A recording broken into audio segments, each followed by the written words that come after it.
Gila. Boomingnya timnas Indonesia kalahkan pusat, 4 pemain siap dinaturalisasi. Denny Lanzaat beberkan rahasia.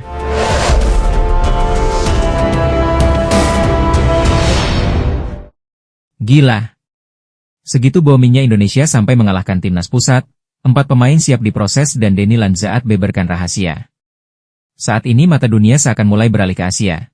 Siapa lagi kalau bukan melihat perkembangan timnas Indonesia yang terus saja memberikan kejutan.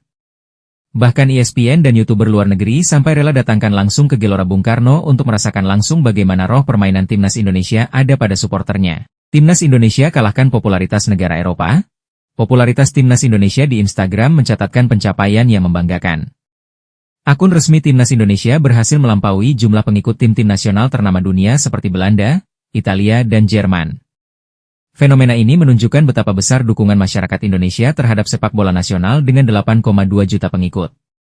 Pengikut timnas Indonesia menduduki peringkat ke-6 dunia dalam daftar akun tim nasional dengan pengikut terbanyak di Instagram. Pencapaian ini mengungguli Spanyol 7,2 juta pengikut dan Jerman serta Belanda 2,8 juta pengikut. Popularitas timnas Indonesia di Instagram ini menjadi bukti nyata dukungan besar dari masyarakat Indonesia terhadap sepak bola. Hal ini juga menunjukkan bagaimana media sosial dapat menjadi platform untuk meningkatkan visibilitas dan popularitas sebuah tim nasional Indonesia memiliki populasi yang besar dengan basis penggemar sepak bola yang sangat luas. Antusiasme masyarakat terhadap sepak bola nasional sangat tinggi dan ini tercermin dalam jumlah pengikut yang besar di media sosial. Selain itu, performa tim yang meningkat juga menjadi faktor penting dalam meningkatkan popularitas timnas Indonesia. Keberhasilan timnas Indonesia lolos ke keempat kualifikasi Piala Dunia 2026 meningkatkan kepercayaan dan dukungan suporter. Prestasi ini menjadi daya tarik tersendiri bagi para penggemar sepak bola untuk mengikuti perkembangan timnas Indonesia di media sosial.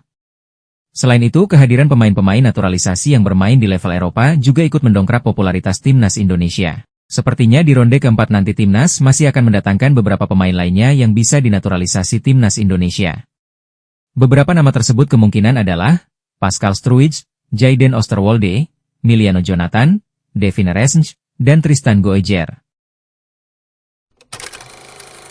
Timnas Indonesia akhirnya memastikan satu tempat di round 4 kualifikasi Piala Dunia 2026. Tapi euforia itu langsung dibalas dengan komentar pedas dari media Vietnam. Menurut mereka, bermain di kandang sendiri seperti Stadion Gelora Bung Karno sekalipun tak akan cukup membawa Indonesia ke Piala Dunia. Meski AFC kabarnya memilih beberapa laga round 4 digelar di tempat netral, keputusan itu tetap menyulut kontroversi karena Qatar dan Arab Saudi, dua peserta kuat, justru ditunjuk jadi tuan rumah. Situasi ini dikhawatirkan makin berat bagi tim-tim seperti Indonesia. Di tengah konflik kawasan Timur Tengah dan ketidakjelasan lokasi pertandingan, AFC dianggap berat sebelah. Tapi menurut media Vietnam, masalah utamanya bukan di tempat main. Mereka dengan gamblang menyebut kelemahan terbesar Indonesia justru ada pada skuad itu sendiri. Timnas dinilai masih belum cukup solid, terutama dalam urusan bertahan. Faktanya, dalam round 3 Indonesia sudah kebobolan 20 gol dari 10 laga, angka yang bikin geleng kepala kalau ingin bersaing di level tertinggi Asia. Patrick Kluivert memang membawa semangat baru ke skuad Garuda. Tapi menurut media Vietnam, yang dibutuhkan bukan cuma pelatih baru, tapi juga peningkatan kualitas pemain secara menyeluruh. Apalagi lawan-lawan di round 4 nanti bukan tim sembarangan. Tim-tim dari Asia Barat seperti Iran, Irak, dan UEA dikenal punya fisik dan pengalaman bertanding yang jauh di atas rata-rata. Jadi meskipun Indonesia punya semangat juang dan dukungan fanatik di GBK, itu semua bisa jadi sia-sia kalau lini belakang tetap rapuh dan transisi permainan lamban.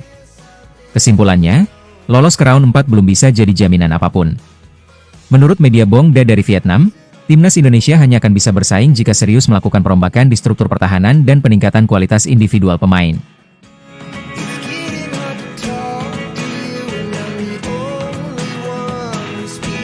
Sebuah krisis besar mengancam dunia sepak bola internasional, dan secara mengejutkan, bisa membuka jalan bagi timnas Indonesia ke Piala Dunia 2026. Iran yang secara sah sudah mengunci tiket ke turnamen tersebut, kini berada di ujung tanduk. Ketegangan politik antara Iran dan Amerika Serikat, yang menjadi salah satu tuan rumah Piala Dunia bersama Kanada dan Meksiko, membuat FIFA berada di posisi sulit. Jika pemerintah AS tetap melarang masuk warga Iran, termasuk pemain dan ofisial, maka pencoretan Iran dari Piala Dunia bisa jadi kenyataan. Beberapa media internasional seperti beIN Sports dan El Paso Times bahkan menyebut ini sebagai potensi presiden paling pahit sepanjang sejarah Piala Dunia. Jika FIFA gagal menemukan jalan tengah, maka mereka bisa dipaksa mencoret Iran dari ajang terbesar sepak bola tersebut. Skenario seperti ini bukan tanpa sejarah. Pada 1992, Yugoslavia pernah dicoret dari Piala Eropa akibat konflik dan tekanan politik. Kini, Iran mungkin mengikuti jejak serupa, meski lolos secara kompetitif. Lalu apa hubungannya dengan Indonesia? Ternyata, sangat besar.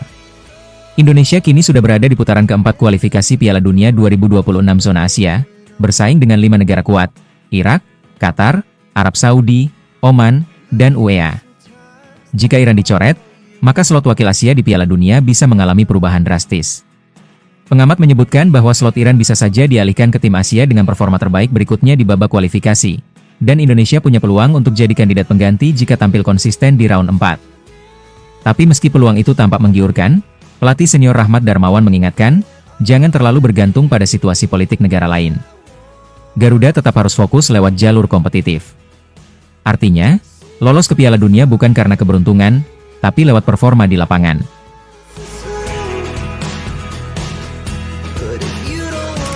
Thohir memberikan update terbaru mengenai naturalisasi pemain untuk timnas Indonesia. Ketua Umum PSSI itu mengaku sudah melakukan konferensi video lewat Zoom dengan sejumlah pemain keturunan. Sudah, tapi beberapa pemain keturunan ini, mereka kan untuk bergabung ke Indonesia harus memastikan serius atau tidak, ujar Erick Thohir di Jakarta.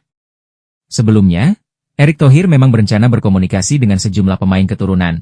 Namun, nama-namanya masih dirahasiakan. Nanti namanya belakangan, kalau sudah oke, mudah-mudahan masuk, kalau sekarang gosip dan rumor dulu gak apa-apa, katanya menambahkan.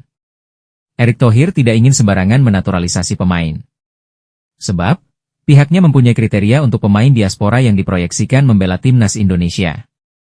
Nanti kalau sudah ada dan kami confidence, kami undang datang ke sini, baru target. Jadi, daripada membaca rumor-rumor pemain ini dinaturalisasi, pemain itu enggak, imbuh Erick Thohir. Kami mempunyai standar, kami tidak mau asal menaturalisasi pemain, tutur mantan pemegang saham Inter Milan pada 2013 sampai 2018 tersebut. Sejauh ini, Erick Thohir telah menaturalisasi banyak pemain di timnas Indonesia. Namun, Erick belum puas, PSSI akan memproses perpindahan kewarganegaraan pemain berdarah Indonesia yang diproyeksi untuk round 4. Sekarang pelatih timnas Indonesia, Patrick Kluivert sedang di Eropa untuk memetakan lagi pemain naturalisasi. Apakah untuk posisi di lini depan atau yang lain, ucap Erick Thohir. Media Vietnam kembali menyenggol isu panas soal pemain naturalisasi timnas Indonesia. Kali ini, The Tao secara terang-terangan menyoroti banyaknya pemain yang kini berstatus tanpa klub. Kasus terbaru menimpa Nathan Chuaon, yang resmi dilepas Swansea City meski kontraknya masih berlaku hingga 2026. Nathan dianggap gagal berkembang dan hanya tampil 7 kali di 2 musim, termasuk saat dipinjamkan ke SC Heerenveen. Media Vietnam menyebut Nathan sebagai pemain naturalisasi ke-6 Indonesia yang menganggur dalam sebulan terakhir. Selain Nathan, Justin Hubner juga masuk dalam sorotan. Setelah 4 tahun bersama Wolverhampton, kontraknya tidak diperpanjang dan kini ia tengah mencari klub baru. Meski sempat dikaitkan dengan Liga 1, banyak yang percaya Eropa masih jadi tempat terbaik bagi pemain bertinggi 1,87 meter itu. Rafael Struijk pun mengalami nasib serupa. Ia tidak dipertahankan Brisbane Roar dan hingga kini belum menetapkan masa depannya, meski sempat dikaitkan dengan Bali United. Nama-nama senior seperti Tom Hai dan Shane Patinama juga menghadapi ketidakpastian. Hai, mantan gelandang Almere City, kini berstatus bebas transfer dan belum memberi kepastian meski dikaitkan dengan Persija. Sementara itu, Shane Patinama belum juga menentukan klub baru setelah dilepas oleh Kasiopen. Beberapa klub Asia, seperti Buriram United dan Bayangkara FC, disebut-sebut tertarik, tapi belum ada kesepakatan yang tercapai. Jordi Amat menjadi contoh lain pemain senior yang menghadapi fase akhir karir yang rumit. Setelah gagal bersinar bersama Johor Darul Ta'zim, ia kini dikaitkan dengan Persib, Persija, dan beberapa klub Spanyol. Situasi ini memunculkan kekhawatiran publik tentang stabilitas skuad timnas. Menjelang kualifikasi Piala Dunia 2026, PSSI didesak lebih aktif mencarikan solusi agar para pemain naturalisasi memiliki tempat bermain yang kompetitif.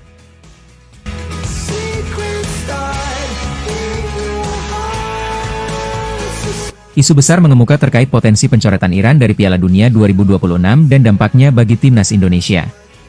FIFA disebut tengah mempertimbangkan berbagai skenario jika Iran tidak dapat bermain di ajang yang digelar di Amerika Serikat, Kanada, dan Meksiko. Hal ini dipicu oleh ketegangan politik antara Iran dan Amerika Serikat, di mana warga Iran masuk dalam daftar negara yang dilarang masuk ke AS. Media Qatar bahkan menyebut Iran kemungkinan besar dicoret meskipun mereka telah lolos sebagai juara grup. Situasi ini bisa menguntungkan timnas Indonesia, yang baru saja memastikan diri lolos ke putaran keempat kualifikasi Piala Dunia 2026. Jika Iran benar-benar dicoret, AFC kemungkinan akan menambahkan satu slot bagi negara Asia lainnya. Ini membuka peluang besar bagi tim seperti Indonesia untuk melaju ke putaran final secara langsung. Namun, FIFA menyatakan masih berupaya menegosiasikan keikutsertaan Iran bersama otoritas Amerika Serikat demi menjaga integritas turnamen. Di sisi lain, FIFA juga menanggapi desakan fans Cina yang meminta pertandingan ulang kontra timnas Indonesia. Dalam laga tersebut, Indonesia menang tipis berkat gol penalti oleh Romeni. Keputusan wasit Rustam Lutfulin memicu protes keras dari supporter dan media Cina, yang menilai penalti itu kontroversial. Namun, FIFA telah memutuskan bahwa tidak ada pelanggaran regulasi serius yang bisa membatalkan hasil pertandingan. Media Cina, seperti Sohu, bahkan mendorong CFA untuk mengajukan protes resmi ke AFC atau menuntut laga ulang. Namun sejauh ini, tidak ada sinyal bahwa permintaan itu akan dikabulkan. Posisi Indonesia tetap sah di klasemen dan mereka terus bersiap menghadapi laga penting di putaran keempat Oktober mendatang. Kontroversi ini justru semakin memanaskan atmosfer kualifikasi dan menunjukkan bahwa setiap langkah timnas kini menjadi sorotan besar publik internasional.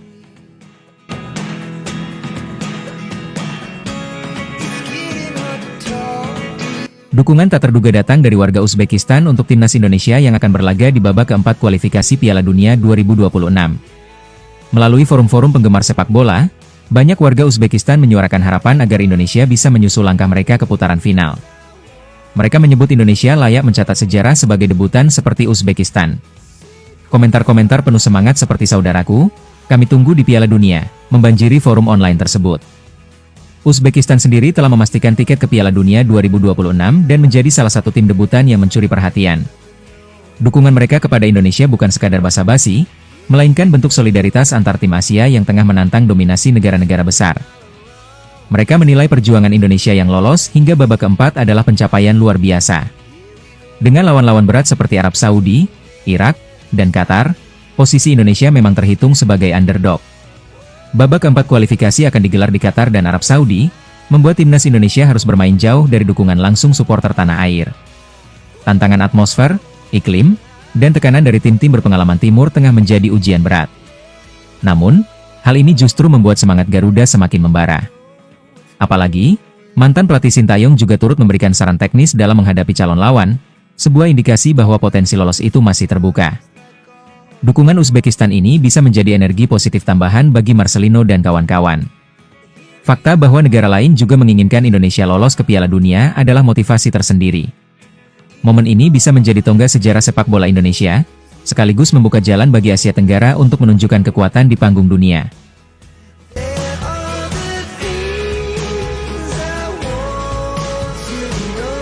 Nama Messi Hilger kembali menjadi sorotan setelah tampil kurang meyakinkan saat timnas Indonesia menghadapi Jepang di kualifikasi Piala Dunia 2026. Penampilannya dinilai jauh dari harapan, apalagi ia sebelumnya sempat absen dari beberapa laga penting. Hilger dianggap gagal memberi pengaruh di lini belakang Garuda. Kritikan terhadap performanya juga merembet ke level klub FC Twente, tempat ia berkarir sejak usia 7 tahun. Bek kelahiran Amersfoort ini memang mengalami musim sulit di Eredivisie 2024-2025. Cedera yang berulang membuatnya kehilangan konsistensi dan posisi inti. Padahal, awalnya ia dipuji sebagai salah satu bek muda paling menjanjikan di Belanda. Akibat penurunan performa dan minimnya perkembangan, banyak pihak menilai Hilger mengalami stagnasi di FC Twente. Namun di tengah suara sumbang itu, Mes justru mengisyaratkan niat untuk mencari tantangan baru. Kontraknya bersama Twente masih berlaku hingga 2026, tetapi Hilger sudah mengutarakan keinginan untuk hengkang. Situasi ini jadi dilema bagi klub. Jika tidak segera dijual, FC Twente berisiko kehilangan pemainnya secara gratis. Meski performa belakangan tak stabil, media lokal Twente Insight menyatakan bahwa Hilger tetap memiliki nilai jual tinggi. Ia pernah menjadi incaran klub besar seperti Feyenoord dan masih memiliki pengalaman bermain di Liga Top Eropa. Twente Insight menilai bahwa meskipun belum menjadi pemain utama yang tak tergantikan, Hilger masih tergolong bek modern dengan potensi besar. Keberadaannya di skuad timnas Indonesia juga menjadi daya tarik tersendiri di mata klub-klub Asia. Dengan 4 caps internasional dan jam terbang di Eredivisie, Hilger dianggap sebagai aset yang masih bisa bersinar jika mendapat lingkungan yang lebih menantang. Kini pertanyaannya, kemana Messi Hilger akan berlabuh demi menyelamatkan karirnya?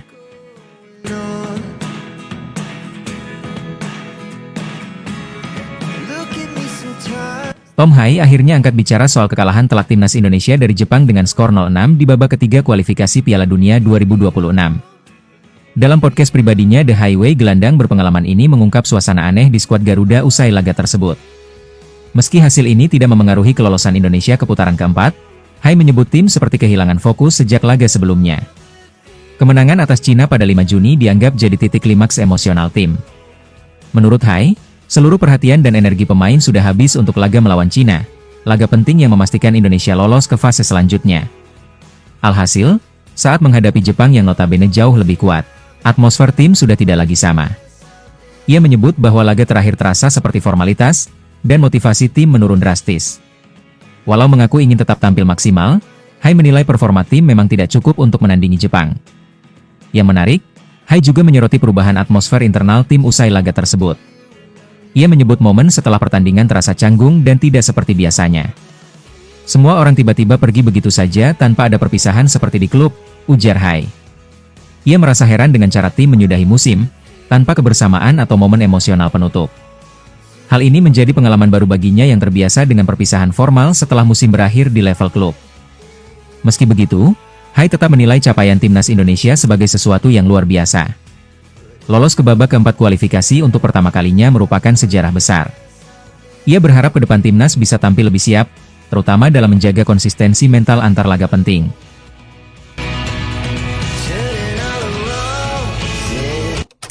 Timnas Indonesia terus memantau talenta-talenta baru yang tersebar dan bermain di Eropa. Baru-baru ini ada salah satunya pemain asal Belanda keturunan Indonesia, yaitu Kian Fitzjim yang kemungkinan masuk dalam radar PSSI untuk dinaturalisasi sebagai pemain timnas Indonesia. Fitzjim merupakan pemain sepak bola asal Belanda yang memiliki keturunan Indonesia. Saat ini, Fitzjim bermain di kasta tertinggi Liga Belanda yaitu Eredivisie, bersama Ajax Amsterdam. Fitzjim merupakan pesepak bola kelahiran Amsterdam, Belanda pada 5 Juli 2003. Pemain berusia 22 tahun ini memiliki garis keturunan Indonesia, Belanda, dan Suriname. Dalam skuad, pemain yang memiliki market value 86,91 miliar itu berposisi sebagai gelandang tengah. Namun, pemain yang memiliki kaki dominan kanan ini juga bisa ditempatkan pada posisi gelandang serang dan bertahan. Kian Fitzjim juga telah tampil bersama timnas Belanda dari U15 sampai U21. Mungkinkah Kian Fitzjim memilih Indonesia atau tetap ingin berjuang masuk skuad utama timnas Belanda? Manajer timnas Indonesia, Sumarji pastikan akan ada tambahan pemain keturunan di round 4 kualifikasi Piala Dunia. Ketua Badan Tim Nasional, BTN, Sumarji, menegaskan timnas Indonesia masih akan mendapat tambahan pemain keturunan. Sumarji menyebut PSSI sedang berusaha dan mengupayakan adanya tambahan pemain keturunan untuk timnas Indonesia di round 4. Meski begitu, pemain yang akan masuk bukan sembarangan, melainkan harus sesuai dengan kriteria yang diperlukan skuad Garuda saat ini. Hal ini disadari benar BTN maupun PSSI. Di samping timnas Indonesia membutuhkan tambahan kekuatan untuk bisa bersaing dan memastikan diri lolos ke Piala Dunia 2026. Kemungkinan untuk menambah tentu ada, Ketua Umum sedang mempersiapkan semua dan kita berupaya semaksimal mungkin, ucap Sumarji. Agar pemain yang memang dibutuhkan pada posisi yang memang membutuhkan, butuh tenaga bantuan, butuh tenaga yang betul-betul diharapkan bisa menambah kekuatan, lanjutnya. Dan bisa merubah semuanya, tentu ini masih dalam proses, mudah-mudahan sebelum bulan September sudah beres, imbuhnya. Yang saya dengar ada 3 atau 4 pemain yang kabarnya sudah masuk ke tahap serius, ya semoga semuanya lancar, saya hanya bisa berharap yang terbaik, tegas Sumarji. Timnas Indonesia akhir-akhir ini terus memberikan kabar yang mengejutkan. Terbaru, skuad Garuda dilaporkan bakal menambah kekuatan dengan melakukan proses naturalisasi pemain. Salah satunya adalah Devin Renz, pemain yang kini merumput di Serie A bersama AS Roma dilaporkan sedang didekati agar mau dinaturalisasi sebagai pemain timnas Indonesia. Selain Devin Renz, Summerville, yang sedang berkarir di Inggris bersama West Ham United juga menjadi incaran timnas Indonesia. Bahkan, pihak PSSI, Arya Sinulinga sudah membocorkan para pemain yang akan diproses demi timnas Indonesia. Saya mewakili PSSI, sangat terbuka untuk semua pemain yang bermain di Eropa dan tentu memiliki darah Indonesia. Semua sangat terbuka, ujar Arya. Penambahan pemain naturalisasi ini membuat media Vietnam bak kebakaran jenggot. Indonesia akhir-akhir ini terus membuat gebrakan, kabarnya mereka ingin menambah pemain naturalisasinya demi lolos Piala Dunia. Ini gila, tulis Soha. Kami pikir jika ini terus terjadi, tidak lama lagi tim nasional Indonesia akan menjadi raja di ASEAN bahkan di Asia, terangnya. Timnas Indonesia akan menjalani pertandingan pada FIFA Matchday September 2025. Dijadwalkan, tim Merah Putih akan menghadapi dua negara asal Timur Tengah. Hal itu dibenarkan oleh Ketua Badan Tim Nasional, Sumarji. Saat dihubungi, Sumarji tidak memberitahu dua negara tersebut. Namun yang pasti, pertandingan itu akan digelar di Stadion Utama Gelora Bung Karno, SUGBK, Senayan, Jakarta Pusat. Sebelumnya, Ketua Umum PSSI, Erick Thohir, sudah pernah menyebutkan dua negara calon lawan Timnas Indonesia pada FIFA Matchday September 2025. Erick Thohir menyebut Lebanon dan Kuwait yang akan dihadapi Timnas Indonesia. Lebanon saat ini menduduki peringkat ke-112 ranking FIFA, sedangkan Kuwait duduk di posisi ke-134. Untuk Timnas Indonesia kini duduk di posisi ke-123 ranking FIFA. Untuk pertandingan tersebut akan digelar pada waktu 1 hingga 9 September 2025. Kami ambil pertandingan untuk FIFA Matchday September nanti. Untuk lawannya dari negara Timur Tengah. Bermainnya di Jakarta semua, kata Sumarji. Lanjut Sumarji, dua pertandingan itu menjadi bagian dalam persiapan Timnas Indonesia untuk melangkah ke putaran keempat kualifikasi Piala Dunia 2026 Zona Asia. Putaran keempat kualifikasi Piala Dunia 2026 Zona Asia akan digelar pada Oktober mendatang. Ada 6 negara yang ambil bagian untuk memperebutkan 2 tiket ke Piala Dunia 2026 pada babak tersebut. Ke-6 negara itu adalah Timnas Indonesia, Arab Saudi, Qatar, Uni Emirat Arab, Irak, dan Oman. Drawing pembagian grup putaran keempat kualifikasi Piala Dunia 2026 Zona Asia akan dilakukan pada 17 Juli 2025 di Kuala Lumpur, Malaysia. Masing-masing grup akan diisi oleh 3 negara. Sementara itu untuk pertandingan melawan 2 negara Timur Tengah, Sumarji mengatakan bahwa para pemain akan segera berkumpul jelang pertandingan. Ini sekaligus persiapan untuk menghadapi 2 pertandingan tersebut. Ya sesuai regulasi saja. Biasanya kumpul itu 5-6 hari sebelum pertandingan, ucap Sumarji. Ada 6 pemain Timnas Indonesia yang resmi berstatus tanpa klub per 19 Juni 2025. Terkini, ada nama Nathan Choyaon. Sebenarnya Nathan Choyaon masih memiliki kontrak bersama tim berjuluk The Swans tersebut. Nathan Choyaon masih memiliki kontrak sampai 30 Juni 2026. Meski begitu, kedua pihak memutuskan untuk berpisah jalan meski durasi kontrak masih tersisa 1 tahun. Hal ini dikonfirmasi dari postingan resmi milik klub. Nathan Choyaon berhak untuk berkomunikasi dengan klub lain sebagai calon pelabuhannya musim depan. Selain itu, ada Shane Patinama resmi dilepas klub kasta kedua Liga Belanda KAS Eupen. Shane Patinama dan klub sepakat mengakhiri kerjasama. Sejatinya kontrak masih tersisa 1 musim. Tom Haye resmi hengkang dari Almere City pada Kamis, 22 Mei 2025. Pada waktu yang sama, Almere City juga mengumumkan berpisah dengan deretan pemain-pemain yang habis kontrak. Rafael Struijk juga belum ada klub usai dilepas Brisbane Roars pada beberapa waktu lalu. Struijk diumumkan dilepas pada Selasa, 27 Mei 2025. Justin Hubner dilepas oleh klub Liga Inggris Wolverhampton Wanderers FC. Pengumuman resmi diumumkan melalui laman klub pada Jumat, 6 Juni 2025. Justin Hubner masuk ke dalam daftar pemain bebas transfer. Nama terakhir adalah Jordi Amat yang baru saja berpisah dengan Johor Darul Takzim. Kabar ini diumumkan langsung oleh Johor Darul Takzim pada Selasa, 17 Juni 2025. Pada kesempatan ini, Johor Darul Takzim tak hanya melepas 1 pemain saja. JDT bahkan melakukan cuci gudang dengan mengakhiri kerjasama dengan 11 pemain. Bursa transfer masih terbuka saat ini bagi tim-tim Liga 1. Apakah tim-tim peserta kasta tertinggi Liga Indonesia berminat dengan 6 pemain tersebut?